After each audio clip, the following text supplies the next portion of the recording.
My cousin gave me these two Bluetooth speakers to fix, so I guess I can even fix things now. The first thing to check is if the battery is charged, obviously, so I plug in a USB micro cable connected to a phone charger. Red charging light turns on, which is a good sign, and so does the blue LED up front.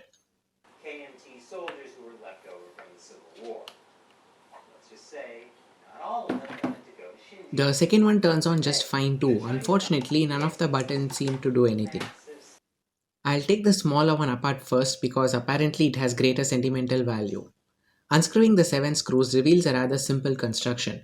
A passive bass speaker, a medium sized 4 ohm 10-watt speaker, and a small PCB. It also has an FM antenna, and the whole thing is powered off a single 18650 cell, which is pretty impressive. Luckily, the circuitry is simple too. The battery voltage seems fine and it charges fine too.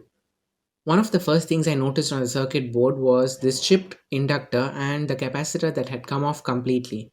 So I fixed that. This chip is a boost converter and a class D amplifier.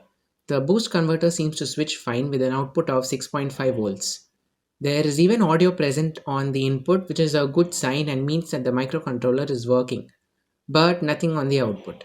I couldn't find this chip anywhere, so I decided to build my own amplifier following this circuit, but unfortunately, the audio quality was pretty bad.